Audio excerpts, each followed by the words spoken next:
Tem um instituto, Instituto Aldersgate, é um instituto virtual e ele abençoa muitos alunos no mundo inteiro. E eu viajo o mundo inteiro, colhendo dados. O nosso foco é a história do cristianismo e os desafios que permeiam o cristianismo também. Então tem sido esse nosso trabalho há muitos anos e Deus tem dado muita graça. Eu tenho falado muito em encontros de pastores, de liderança, compartilhando apenas, compartilhando, amém? A gente não tem nada novo, tudo que nós temos já está revelado aí, mas só compartilhando essas coisas. Eu fiz uma anotaçãozinha aqui rapidinho. Deixa eu ver aqui, isso aqui é meu livro de esboço. Bom, na verdade, irmãos, em se tratando do tema o desafio pastoral na pós-modernidade, vamos entender o que seja primeiro a pós-modernidade. Porque para muitos é uma comida. O cara não sabe o que é, fala que eu quero com muita cebola e maionese, mas não é isso. A pós-modernidade é um comportamento que não é novo também. Ele é uma releitura do humanismo do século XVI. Então veja bem, desde quando a igreja nasceu, lá em Atos dos Apóstolos, o diabo combateu a igreja com armas. Veio para cima com armas, nós tivemos 287 anos de perseguição, desde Nero até Constantino. Depois de Teodósio I vai chegar e vai mudar. Ele vai começar a perseguir os pagãos. E a igreja começa a matar agora também. Quer dizer, aquela igreja. Bom, a gente vai ter aí um histórico de sangue muito grande. Eu já estive 8 vezes em Roma, estudando as catacumbas romanas. E cada vez que eu vou é um impacto, porque é muita coisa interessante que está acontecendo ali. Pelo menos naquelas... São 3 catacumbas que tem, pelo menos as maiores de Roma. Uma delas é São Calixto. E lá, pelo menos, 900 mil cristãos foram enterrados, foram colocados naquelas catacumbas, oriundos da perseguição. Como o diabo não conseguiu por armas, ele vem pela mente, entendendo que, no tempo de Cristo, Roma tinha espada e a Grécia tinha mente. Relocando para o tempo de Alexandre o Grande, no 4º século a.C., ele que foi o idealizador da globalização. E é dele que os Ptolomeus se inspiram em fazer a grande tradução do Torá na Septuaginta, em Alexandria, no século II a.C.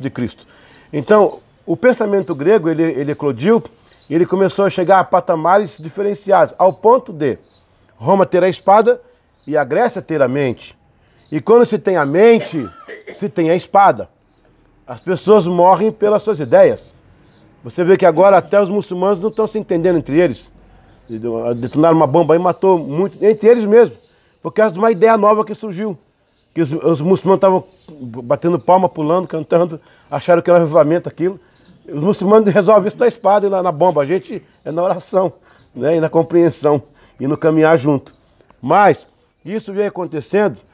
Bom, depois que Roma cai, a Roma Ocidental, em 476, aí nós vamos ter até o período de 1783, vem a queda da Bastilha, começa a Revolução Francesa, já está descaracterizado o poder bélico. Então, o que está acontecendo aí? Desse período, estamos tendo agora algumas filosofias que são inseridas.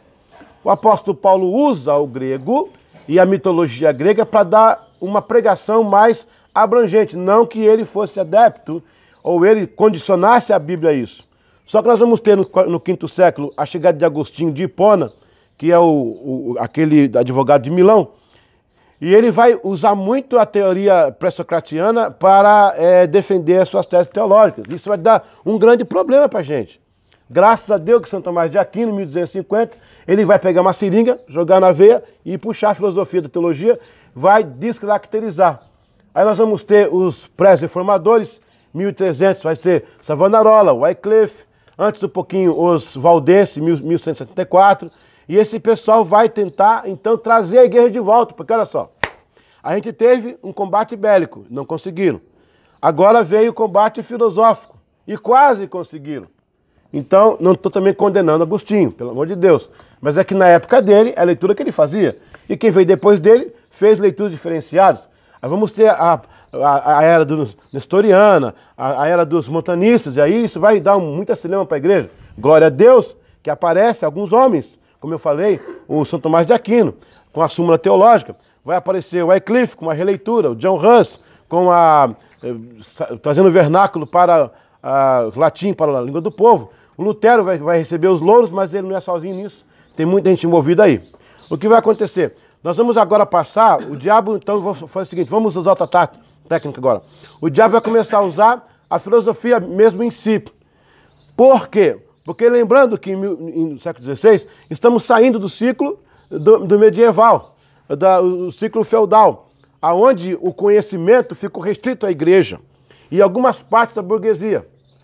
Agora, com o pensamento iluminista francês, que o iluminismo é um pensamento da escola francesa, a Grécia agora passa a ser um pensamento mais arcaico e uma filosofia social. O humanismo passa a ser uma filosofia política, porque ele vai fazer coisa contra o absolutismo monárquico e também alguns tabus que a Igreja Católica criou e também esse pensamento neoliberal. O que vai acontecer? As escolas filosóficas, elas vão criar o antropocentrismo.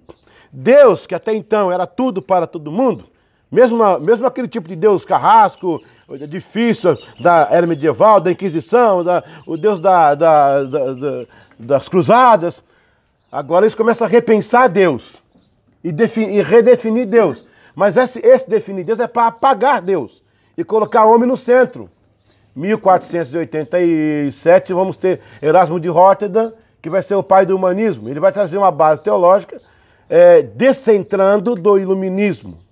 O que vai acontecer? Quando Lutero chega, ele vai usar dessa premissa para criar o sacerdócio universal, de onde nós somos frutos do movimento leigo, e ele vai condicionar o pensamento antropológico, mas com a parceria deística, Deus sempre junto. Isso vai trazer, de certa forma, um equilíbrio, porque Lutero diz que o justo viverá pela fé, não por si mesmo, embora ele entendia que o homem por si mesmo, como ser, tinha as suas condições de trabalhar e interagir na sociedade, numa inteligência intrapessoal e interpessoal também. Bom, segue-se o avivamento com os morávios, os metodistas e também o movimento Holiness, que vai, de novo, colocar mais Deus na fogueira desse ressurgimento, a fogueira dessa luz, né, que Lutero trouxe depois da reforma. Hoje em dia, o que está acontecendo? Hoje em dia, o que acontece é que o iluminismo volta de forma disfarçada. Esse questionamento neoliberal, que foi um dos temas dos anos 70 com a teologia da libertação, e hoje nós temos sido alvos de algumas teologias. Não bastasse o que está sendo feito em termos de filosofia contra a igreja, nós temos dentro de nós mesmos alguns problemas internos, como a teologia da libertação, que ainda está por aí ecoando, como a teologia da prosperidade, que nasceu nos anos 60, nos anos 70, a teologia da inclusa, que é um outro problema que a gente está enfrentando agora, a teologia da emergente e a teologia da compensação. E nós somos hoje alvos de N teologias que nos cercam. A pergunta é como nos posicionar diante de tudo isso? Porque hoje em dia, irmãos, o diabo está pensando através de pessoas. Sabe que a gente sabe que o diabo endemonia pessoas, entra nas pessoas e endemonia pessoas. Tem gente que é tão ruim que endemonia o diabo. Ele é pior do que o diabo. O diabo fala assim, olha, eu não pensei nisso, você é melhor que eu. Então a gente está vivendo esse confronto. E a pergunta maior é essa, como atender esses anseios que nos cercam hoje? Por exemplo, a pós-modernidade, ele é, no final, ele é o pacote. Esse pacote envolve, até anotei aqui um pouquinho, esse pacote envolve o neoliberalismo cultural. Neoliberalismo cultural, o que é? Essa praga que agora está vindo aí, esses museus, exposições, essa militância ideologia de gênero, que eu quero dizer o seguinte, onde há biologia de gênero, ideologia não abre. Vou repetir. Aonde há biologia de gênero, onde a biologia definiu, a ideologia não abre. Não tem como. Eu não posso ir contra as coisas básicas da anatomia. E isso aí é uma discussão científica. Eu não fui ainda para a filosofia. Só isso, por exemplo. Então, para mim é uma burrologia de gênero. né? Não tem como engolir uma coisa como essa. Mas eles estão firmes e militantes. E a igreja aplaudindo de camarote, olhando a banda passar.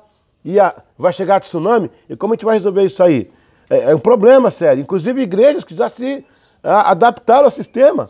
Já há casamentos de pastores aí. Gente, eu pensei que ia viver e ver algumas coisas acontecer. A desconstrução social, que é a linha marxista, a linha de Engels, onde eles discutem o conceito hebraico, judaico, cristão, que é a base da sociedade do mundo inteiro. Eles estão questionando, eles na época questionaram, hoje ampliaram a voz deles, fizeram uma releitura, isso infestou as nossas universidades. Nós já temos universidades que eram evangélicas, que não são mais confessionais. Cadê a Yale? Yahoo Yale? Cadê a Harvard? E outras mais que eram confessionais. Graças a Deus que a Mackenzie aqui, ela está firme no propósito dela, né? Glória a Deus por isso. Eu não sei, a Metodista ela tem vários segmentos educacionais, mas até onde entendo são confessionais, embora existem grupos progressistas, de teologia progressistas. Então é uma coisa que tem que se entender. E isso está dando para nós uma herança muito fétida, que é o teísmo aberto. Deus, mais uma vez, está sendo descentralizado. A dependência do Espírito Santo da igreja está sendo, mais uma vez, ofuscada. Igrejas que se diziam pentecostais, já não são mais. Colocaram o Espírito Santo numa gaiola e penduraram no teto. E quando alguém pergunta, vocês são? Sim, somos sim, ó. E aponta lá. Só que o Espírito Santo está preso numa gaiola. Ele não fala mais nada, ele não guia mais nada, não toca mais nada. Não tem mais aquele envolvimento espiritual que havia antes. Então, nós estamos debaixo desse fogo cruzado. Flecha para tudo quanto é lado. E eu digo a vocês, não só orem, mas leiam, se interagem e criem dentro da sua cultura, eu não sei como é que funciona em Ribeirão Preto, mas como atender essa demanda, porque ela vai ter que ser atendida. A igreja não pode correr disso aí. A igreja não pode correr disso aí. Ela tem que ser atendida. Uma coisa que eu louvo a Deus, no século XVIII, quando John Wesley e seus amigos fizeram com que ampliassem, né, o avivamento e as ramificações da reforma, o iluminismo nasceu naquela época. Inclusive, Lavoisier faz tese contra Lutero, ou contra John Wesley. E John Wesley vai usar do empirismo para evocar uma teologia mais participativa. Então, hoje o empirismo está sendo usado mais pelo mundo e não pela igreja. Não que seja uma doutrina que eu tenho que usar, mas eu tenho que aproveitar os recursos que o empirismo me dá, no sentido de transformar uma sociedade. Porque não basta você dar uma doutrina, pregar um discurso, tentar mexer na mente da pessoa. Ela tem que sentir algo. Aí é uma coisa mais mística, no bom sentido. Então, entendendo esse ponto, eu vou fechar com essa parte agora. Nessa base, nessa base à la francesa, igualdade, liberdade e fraternidade, existe um clamor justo em que as classes se unam e fiquem mais ou menos iguais. Isso é um clamor do tempo medieval, é um clamor do iluminismo do século XVII, é um clamor também do comunismo. E a igreja também clama por igualdades. Paulo fala sobre isso há muito tempo. Jesus veio descentralizar a questão de servo e de patrão. Ele veio colocar todo mundo na mesma fé, no mesmo... Agora, a pregação é perigosa, porque se ela cai para a tendência antropológica, ela destrona Deus do seu lugar. Então, Deus nos quer unidos, iguais, fraternos, à la francesa, mas diante da autoridade da palavra de Deus. E o que vai acontecer? Eu fui pastor nos Estados Unidos durante 11 anos, na igreja Free Methodist Church, a igreja metodista livre, em Connecticut, e eu fui presidente do conselho de pastores lá durante 6 anos. E já naquela época, e o que está acontecendo aqui no Brasil hoje, eu já ouvi esse filme, é um déjà vu. Já aconteceu naquela época. Aí eu me lembro de uma coisa. Nós tivemos umas discussões lá com os pastores direitinho e criamos um menu, uma minuta, aonde dentro das nossas requisitos para receber o novo membro, a gente era muito claro em relação a algumas coisas. Inclusive essa questão homoafetiva. Na época já estava existindo isso aí. Quer dizer, sempre existiu, agora está vindo com cara de documento, com cara de leis, com cara... Sabe? Então nós criamos um documento naquela época para recepcionar pessoas que tinham essa orientação. E, na verdade, na época, eles vinham, alguns se aproximavam, e em nenhum momento a igreja se esquivou de recebê-los, em nenhum momento, em nenhum âmbito. O único ponto principal que a gente era muito fechado, e aí a gente não pode abrir mão, porque há coisas que são negociáveis e há coisas que são inegociáveis. Porque, por causa disso, muitos morreram na fogueira, tá? Bom, e nós dizíamos, a posição bíblica para a família consta em, aí vinham os versículos bíblicos, e a Igreja Free Methodist Church entende que, e vinha outra lista. Então, a pessoa para se membrar como membro pleno da igreja, tínhamos duas categorias, membro preparação, aqueles que ficavam ainda sem o batismo, sem a ceia, para resolver algumas questões pessoais. Às vezes de vício, às vezes de matrimônio, às vezes nesse sentido aí. E os plenos eram os que estavam mais de acordo com os preceitos que a igreja tinha colocado naquele documento. Isso aí nos evitou de vários processos, de vários processos na época. Por quê? A pessoa vinha, ela queria entrar na igreja naquela situação, sim, pode entrar à vontade, vamos recebê-los. Mas para todos temos aqui uma norma. Ora, meu Deus do céu, as empresas têm, um escritório tem as suas normas, uma escola tem os critérios de roupa, de cor, meu Deus do céu, a igreja não tem que ter. A gente tinha também a nossa. As pessoas olhavam e educadamente elas percebiam, porque nós não excluímos ninguém. Nós dizíamos a bem grande som que todos eram bem-vindos, mas embaixo de certos critérios, junto à palavra de Deus. Mas não só nesse quesito, são vários quesitos. Qual o problema que a gente enfrenta hoje? É que pastores frouxos, desculpa a expressão, tá filmando? Já foi. Pastores frouxos, igrejas frouxas, ministérios frouxos, têm medo de sei quem, de quem, e eles não são claros em seu ministério. O que eu entendo às vezes é que, por não cobrirmos certos temas, a eles acontecem, para remediar vai ser difícil. Mas se você esclareceu, se há uma clarificação, uma claridade do que está fazendo, as pessoas decidem o que elas vão fazer ou não. E isso evita muitos problemas.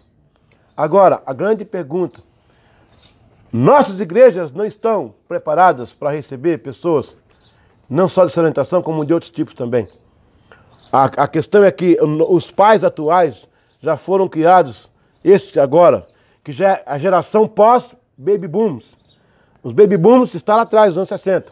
Essa geração nova, acho que é a Y, essa geração nova, ela já veio condicionada dentro do modelo pós-moderno. Que cor que é isso aqui, irmão? Vamos supor que isso aqui quem entende de cor aí? É também misturado essa cor aqui. Salmão, muito bem, salmão. Eu concordo, parece salmão mesmo? Mas o pós-moderno diz assim, olha para essa cor, e que cor que você acha? Amarelo, verde, é verde. Então vai ser verde. Porque dentro do pensamento pós-modernista não há absolutismo. Só que Jesus, ele era criterioso. Jesus nunca negociou a verdade. Ele apanhou por causa disso, foi crucificado por causa disso. Eu estive na sinagoga, 3 semanas atrás, lá em Nazaré, onde ele fez o primeiro sermão dele, com o livro de Isaías, com o rolo de Isaías. Ele foi bem até aquele dia. Na hora que ele declarou, isso aqui se cumpriu em mim, começou o problema. E dentro da casa, porque a perseguição começa na igreja ainda. Né? Depois vem judeus, depois vem romanos. Mas primeiro é os de casa. Naquele momento que ele se declarou, foi ele se declarar. Ele começou com as perseguições. Então, deixa eu falar uma coisa aqui. Não há lugar para pastores covardes. Não há lugar para pastoras covardes no reino de Deus. Não temos fogueira hoje. A fogueira é diferente hoje. Ela é filosófica, é por lei. Ela é coercitiva. Mas homens do passado deram as suas vidas por defenderem. Não a sua tese, mas a tese de Deus. Amém. O que está revelado e inegociável, não tem como maquiar a palavra de Deus. Não tem como maquiar a palavra de Deus. Eu tenho 2 textos que provam, eu tenho 15 que não provam. Amém? Então, nessa questão de pós-modernismo, eu aconselho os irmãos a se aproximarem do tema, olharem o tema com calma, lerem a respeito, ver o que as igrejas estão tomando em posição a isso. Não é só em assunto de homoafetivo. A teologia está também ameaçada. A teologia neoliberal está ameaçada. Gente, é cada coisa. E agora com esse negócio de internet, tem coisa que vem, que é filmado, que eu vejo 10 vezes. Não é possível que eu estou vendo isso. Isso é uma montagem. Eu tenho um programa em casa, o Premiere, que ele me identifica o que foi feito. Não é montagem, não, é aquilo mesmo. Pregações aí, meu Deus do céu, gente, que eu fico pensando, será que eu estou errado? Será que me ensinaram errado? Eu acho que me ensinaram errado. Então eu vou pegar minha esposa, ir pro pé da serra, ficar na casinha branca lá. Eu queria ter na vida. É isso aí, ficar lá no Ministério Gilson, né? É Gilson, cantor? Fica lá. Eu não estou entendendo, como diz São Paulo aqui, né? Não estou entendendo. Está ameaçado a pregação do Evangelho. Onde é que está a cruz de Cristo? Fala para mim. Vou te falar. Está lá no Itaim, Paulista, São Paulo, no fundo de uma igreja, empoeirada lá. Fui pregar numa igreja lá, tinha uma cruz do lado, no fundo da igreja caída assim. Eu olhei assim, o senhor falou comigo, minha cruz está aí, ó. Já faz tempo que ela está aí. Desde os anos 70. Arrancaram a cruz do púlpito. Agora temos ministério de van na igreja. Está na hora de colocar púlpitos de van também na igreja. Nada contra a psicologia, porque eu também sou psicólogo. Eu estudei 4 anos de psicologia e uso como ferramenta. Não estou contra, pelo amor de Deus. Mas eu também não posso centrar a minha mensagem em nada disso. Ela é cristocêntrica. Paulo disse, eu prego Cristo e esse crucificado, que ressuscitou ao 3º dia entre os mortos e vive e vai buscar a sua igreja. Esse é o evangelho que o povo precisa ouvir. Nós não podemos negociar isso, em nome de Jesus. Não tem como negociar. Então, vai ser um momento, irmãos, que a perseguição hoje, as feras de Nero, já não são mais aqueles tigres e leões famintos. São esses filósofos, essas pessoas dessa linha de pensamento antropológico, de desconstrução da Bíblia, da palavra de Deus.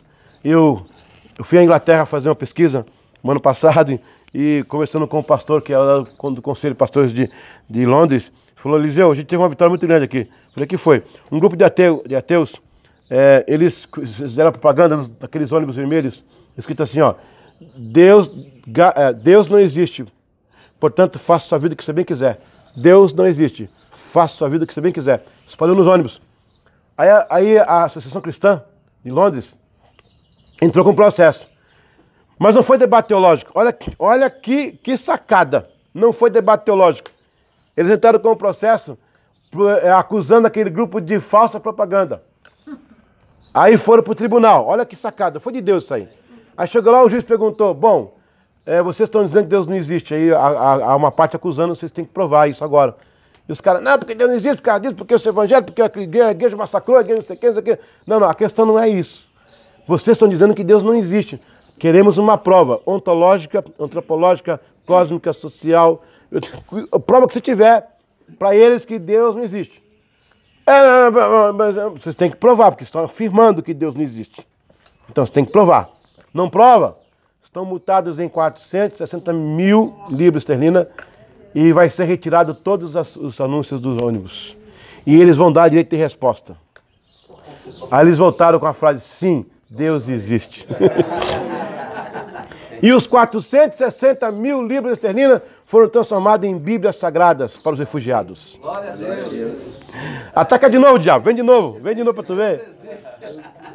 Amém, igreja? Glória a Deus. Então, nós, povo latino-americano, ainda não fomos vítimas dessa enxurrada, porque o que matou é a Europa. A Europa, o berço do protestantismo, o berço do avivamento, o berço de tudo que você, depois da Ásia Menor, a Europa, foi o grande berço de Deus. Hoje, alguns templos são cassinos, são mesquitas, o evangelho está reduzido a quase nada. Onde era o foco, o diabo chegou e zombou. O próximo ponto é aqui, ó, é a América Latina, onde o evangelho está se proliferando. Eu fiz a minha pesquisa agora na América Latina, viajei quase 20 mil quilômetros, e glória a Deus, o Chile está sob avivamento. O que Deus está fazendo no Chile é muito maravilhoso, glória a Deus. Então nós temos que nos preparar. A Europa não se preparou.